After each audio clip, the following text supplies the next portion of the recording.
I've got a huge stack of railway sleepers and I'm going to show you guys how to build a retaining wall. And I'm going to use a homemade drainage and levelling system that you've probably never seen before. And the simple techniques I'm going to show you today can be used on railway sleepers for borders, for planters, for edging, for retaining walls, pretty much anything you want to do with sleepers. Now you can see we leveled this area off with a digger and there's lots of loose soil. The aim of the retaining wall is to stop that soil from caving in into this area and to create a border for the new what will be flower bed in this area. So I know roughly where these sleepers want to go, but now I want to create a string line so I've got something to work against and I'll be able to measure out and make sure that all these sleepers are in the right place. So for that I've got some roof batten. Grab any piece of timber you can make a stake from and cut a point on the end. Now I'm laying one of these sleepers down roughly where I want it to go. You can get lots of different size sleepers from your local builders merchants.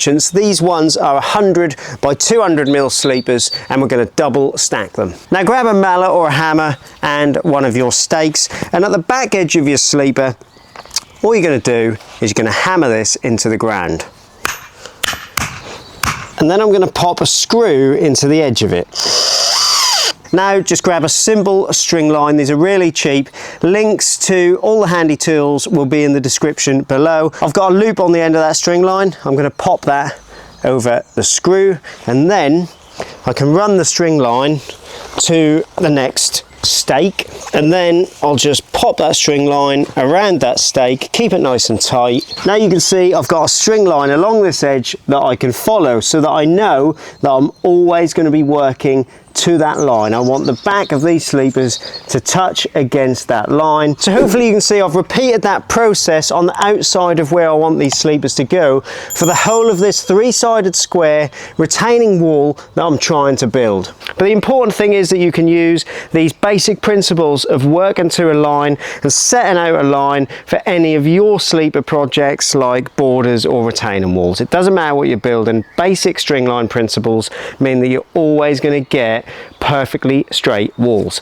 But how do we know that this square is actually square? We don't even need a builder's square to do this. We can use a tape measure and use the 3, 4, 5 rule. So working from the very back corner where the string line goes round that stake, we're going to go 300 mil along the string line, and you can see I've made a little mark at 300 mil there. We're then going to go 400 mil along the string line on this side, and working from mark to mark we should end up with 500 mil. So if you're trying to make 90-degree corners or squares like I am, that is a nice easy way to do it. And if you're not correct, you can just move the sides in and out until you get the perfect measurement. So we know the string lines are in the right place, and now we can move on to getting these sleepers in the ground in a way that they won't rot. Now I didn't notice the microphone was off at this bit, so you're going to get a bit of a voiceover. All I'm doing here is showing you that you need to dig a trench along the face of that string line, just the width of the shovel. All I'm looking for is a trench that's 2 to 3 inches deep.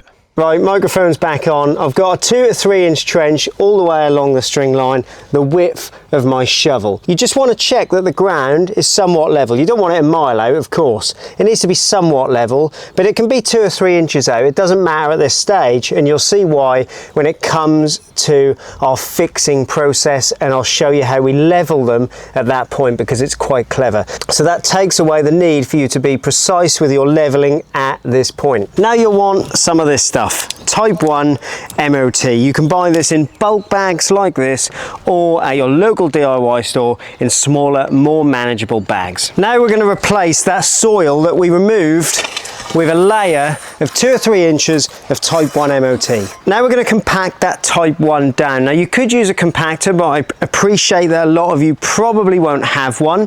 So I'm just using a big flat-headed asphalt rake. All I'm going to do is compact this down so it's level with the ground level and it becomes denser and flatter.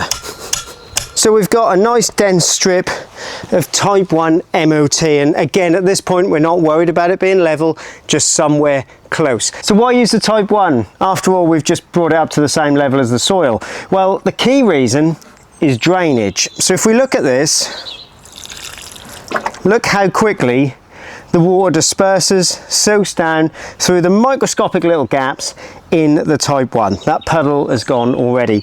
And what that does is allows the water to work its way away from the sleepers rather than rotting them out. If you sit the sleepers on mud, they stay wet and they rot out really quick. So what we want to do is make sure we put them on the bed of Type 1 so the water and moisture can drain away from them. And this stuff also gives us a nice dense bed to sit the next stage of fixing these sleepers in place, which I'll show you in a minute. Oh, and if you're not a subscriber already, then you really should be, because there's loads more like this to come. You don't want to miss it, and hit like so that this video can reach and help more people like you on YouTube. So I've done that all the way around, all three sides. Now we're going to dummy up our sleepers. We'll be able to then see exactly where we want them. Remember, we're working to the string line, but we don't need to worry about them being perfectly positioned or level at this point. This is just a rough layout. Nothing too precise, doesn't need to be at this stage. And you can see here, there's a cut that needs to be made. So there's a few ways you can cut a sleeper. Of course, they're quite thick. I'll show you how I do it with a very simple tool. I take a quick measurement of the gap, transfer that measurement onto the sleeper, and I'm going to square that off and continue that mark all the way around all four sides of the sleeper, so that I'll know where to cut no matter what side I'm cutting the sleeper from. Now, if you want to use a handsaw and that's all you've got, you will be able to do it, but you'd be there a very long time. You could also use a reciprocating saw, but I use a circular saw. They're versatile. Most people have got one. If you haven't got one, win one this week on Ultimate Tool Competitions, which is my raffle website where we've already kitted out over 130 of you guys with power tools. And this week we've got some really special competitions, including circular saws if you need those for your sleeper jobs. Head over to the website, see what you could win. You could be our next big winner, and you could be the one getting that call from me.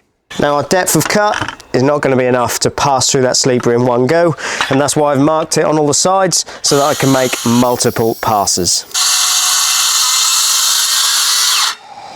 So let's get this in the gap, dummy the rest of these up, then we're going to waterproof them before we fix them in place. At the moment they look rough, they look a bit all over the place, they're not level, but that's okay. At this point the idea is just to get them in a rough position so that we can get them waterproofed. So we've got the drainage underneath with our Type 1 MOT, that'll allow the water to soak through from underneath those sleepers. But what about that soil that's going to be touching against the back edges of this retaining wall? Or if you guys are building raised beds or anything where soil's going to touch the back of these sleepers, what we need to do is we need to waterproof them against that damp soil that's going to be touching up against them for many years to come. There's two ways you can do it. The first one is a membrane, a plastic membrane.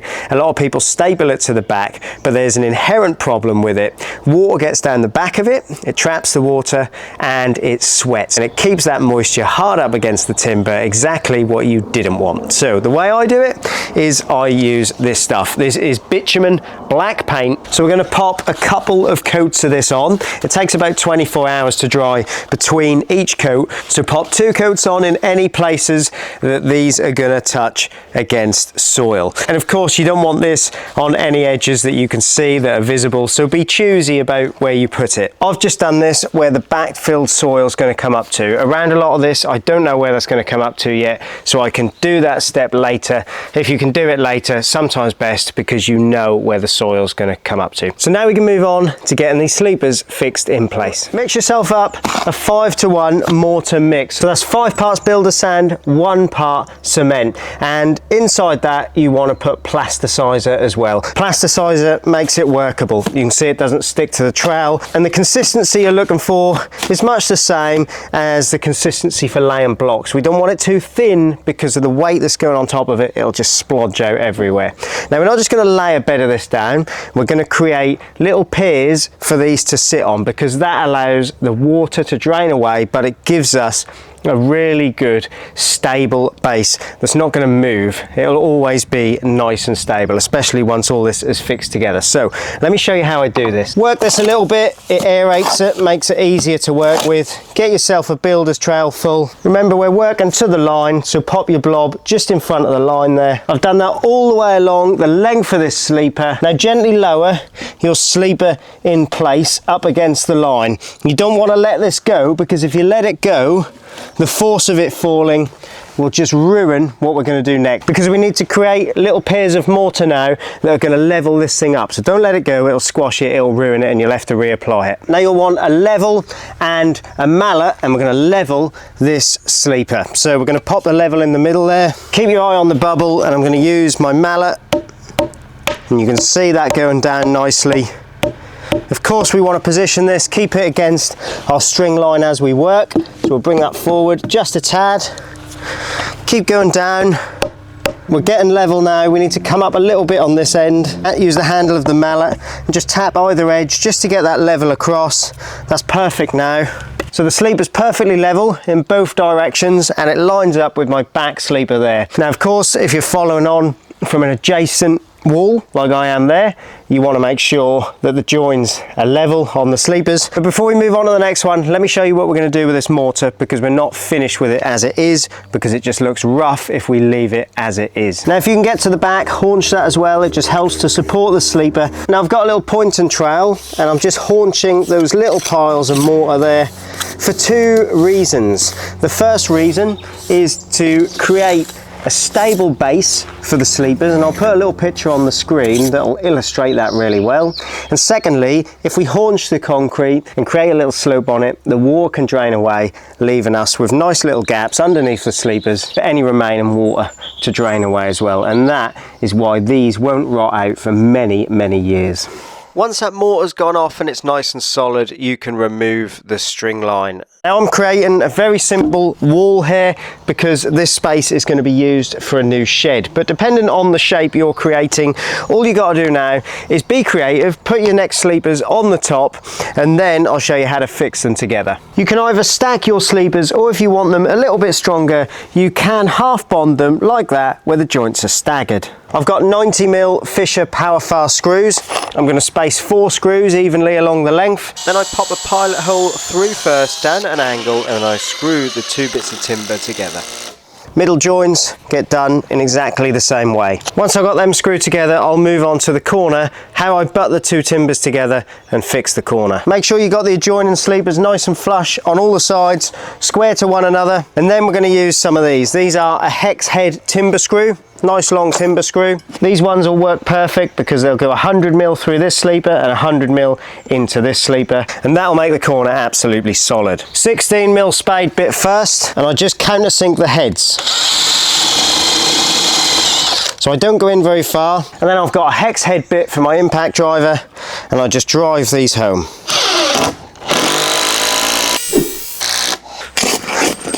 Now we can backfill around the sleepers. I just use my boot to compact the soil around the backs of the sleepers so that it's fully backfilled. Now we've backfilled that with soil, you can see that that works as a perfect, strong, retaining wall, and you can use this technique to install any of your sleepers on your projects. I'd advise that if you're using this method, you think about what's going to be either side of your sleepers. Of course, on the back edge, you've got soil backfill, but on the front, you're going to want stone or grass or whatever you're going to do. So bear that in mind at the start of the job, because you don't want them bits of concrete on show. In my case, they'll have weed matting and stone over them, so you won't see them once we've done the next step of this project. Hope the video's helped. If it has, click one of these to find your next garden project, and I'll see you guys in the next one.